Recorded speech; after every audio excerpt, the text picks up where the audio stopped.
Welcome to hole number one of the Accursed Asylum 9-hole cup. Now, setting up here with the Kingmaker, 4.5 top, 3 left. You could absolutely play this shot with a Titan, no problem whatsoever. However, this was a kind of shot I was just feeling spicy, and I thought that if I could keep the wind as low as possible, it would give me the greatest likelihood of success for the second shot. I adjusted there 10% max distance.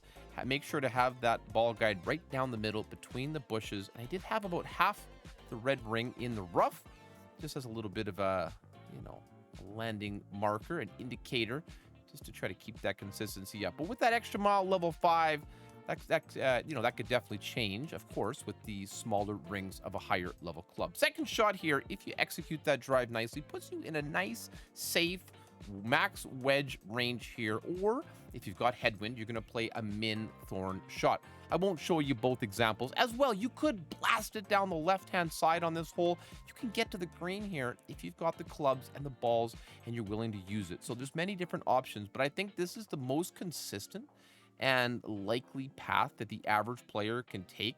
As long as you hit perfect on that drive, you could clip the bushes, but you can still get down to the green and two, no problem. So lots of ways to play it, lots of ways to look at it. I just think that it's the kind of thing, you have to kind of take a look at your clubs, your balls, and play it your way.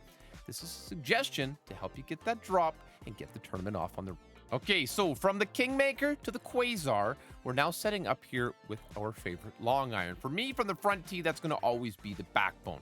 I'm really going to just line this one up with the half the blue ring is ultimately going to be in the rough on the right. I'm going to use about 0.6 or so bars of backspin here in a slight cross tailwind. It's going to change, of course, as always, depending on the wind, but I think this is going to be a very safe play for all players once again. Now, yes, there is a rough bump here, which would play nicely in this wind, but, having had a decent amount of success with this shot, sometimes I just kind of find one thing that works, and I just sort of stick with it. Now, I expect you to be hitting perfect. That's for darn sure. It's going to give you some really good results here. Woo, baby, we're looking good.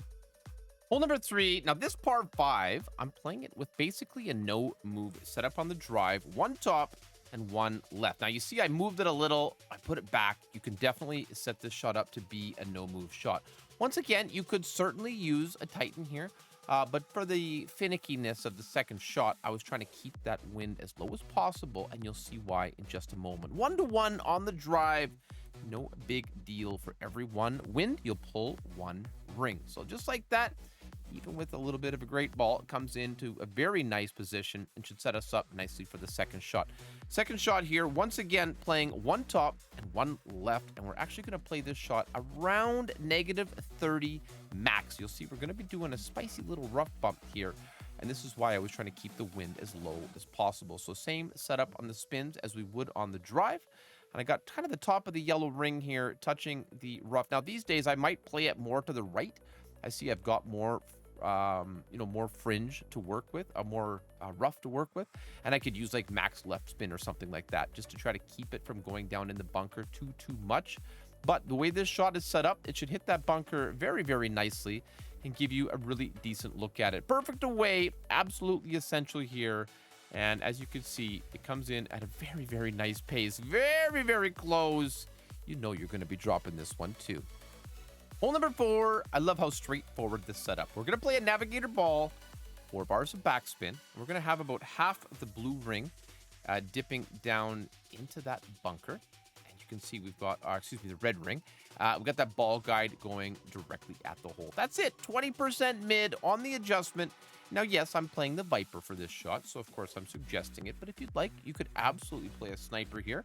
That'd be just fine too. No reason not to. Clean little pull. There we go. That's all you need to do. And we're going to go ahead and hit perfect here. I think this is going to be, probably a pretty low-scoring tournament, the way things are shaping up with this round so far. But hey, you just never know. It all depends on the setup, what play Demic gives us, but I think it's looking pretty good. Welcome to hole number 5, and this par 4, I'm going to show you 2 ways to get there because I think it is so darn important. I'm just kind of playing around with the spin here, anywhere from 4 to 4.5 top, 1 bar of right spin. I'm just playing this with my EM5 and a Marlin ball. Nothing too crazy, just a little click of kind of like middle wall right curl there, just because I felt like it. And this should get you down nicely down the end of this second fairway. As you can see, that extra half a bar of topspin there wouldn't have made a big difference if you'd gone 4.5. Second shot then, you'll be in long iron range, and I'm going to play this with about 2.5 bars of backspin, and we're going to play it actually at 10% max. As you can see, we are at the max line, so this one does give us a pretty darn decent look at it. Of course, if you've got a higher level Grizzly or something with an even better ball guide, go ahead and use it. You know, this is kind of what I've got on this account, so that's, you know, that's going to be what I'm going to be playing here. Like I said, 10% max adjustment. Just like that, dun, dun, dun, no big deal. And you do, of course, need to hit perfect here. Not very often that we're using a Marlin, but I mean, you know, it's absolutely doable from the front tee. And the kind of thing that if you can, try to save the balls. You're going to need them for those higher divisions. So could have used a tiny bit more here, but in...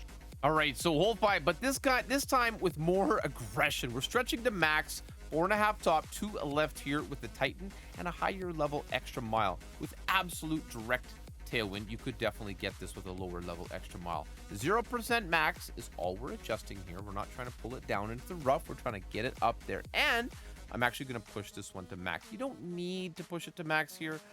It'll keep your needle slower if you don't, but it's fine. About a quarter a ball of left curl here, and I would prefer a perfect.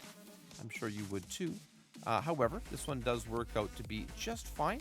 As you can see, lots of room to work with, but just why you didn't need to push up to max. This still puts us in a very nice short wedge range. Well, not quite a short wedge, nearly a max wedge. Now, if you were playing this a little bit further back, you might want to play 25 or even 30%. Could be more depending on where you come in, but shouldn't be too bad. I'm actually playing this with a couple of bars of top spin, a little bit of right spin here. I don't know why, but that's just, you know, to try to break down the shot and give you the best possible information. I would normally just play 20% rule, no spin here, but you know, if you're going to be a little further back, then using the max top spin method is absolutely going to be a perfect idea as well. Perfect away. You got to do what you got to do with your clubs and your balls, but I'm... Hole 6, this is a beautiful par 5. It gives us a lovely opportunity to try to go for albatross. Max top, about 1.5 bars of right curl here with a Titan ball, and I've got only a level 3 big topper. So we're going to stretch it out, get an idea of where you want it to go, and we're going to make a 10% max adjustment pull here. Clean, easy, and now I would not push this up. No need to push up here. I don't know. I used to do this on like every time. I'm just trying to get as much distance as possible, but I didn't understand how much it affected the needle speed.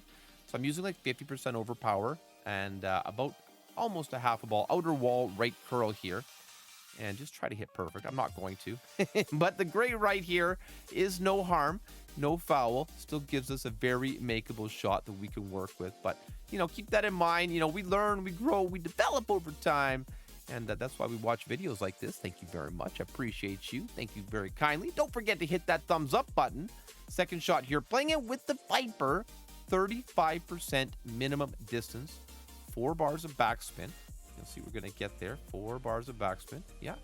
And that second bounce is, the main thing I'm looking at is just up onto the green, just past the fringe, and of course lined up directly to the hole. The red ring happens to be touching the rough, but with the level 8 Viper only. Of course, as your club gets more accurate, those rings get smaller, so the reference will change depending on the situation. 35-minute adjustment, just do hit perfect here. And as you can see, this is a very straightforward opportunity and one that I really hope you're going to get, especially in the weekend round. So comes in at... Okay, so hole number 7 is our final par 3. It gives us a very good chance to get a hole-in-one here. I'm setting up with only my level 5 sniper. You could play this with like a level 4 plus. And I'm going to play here just with a Marlin ball. Crosswind, nothing too big of a deal to worry about. That's like 2.9 bars of backspin, 2.83, whatever. Top of the yellow ring at the top of the rough, and got that ball guide going directly to the pin. And this is a great wind angle because I don't need to pull down into the bunker. If you pull down into the bunker, it's going to change the elevation that you're going to need to adjust. So keep that in mind.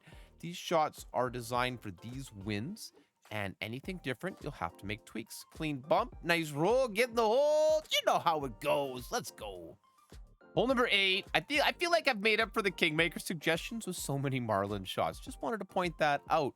Setting up here, 10% max with my EM5 and a Marlin ball. 4.5 bars of topspin. Actually, excuse me, 3 bars of topspin. 1 bar of left spin. I want to keep the ball on this second fairway with this kind of play. So we just set it up with that red ring just off the rough. We're going to give this one a little bit of curl. Nothing crazy because the wind should help us here. Coming in from right to left. And then just a straight little 10% max perfect ball. Comes up the fairway, gets to that shadow, and puts us in a very nice shot position for the second shot here.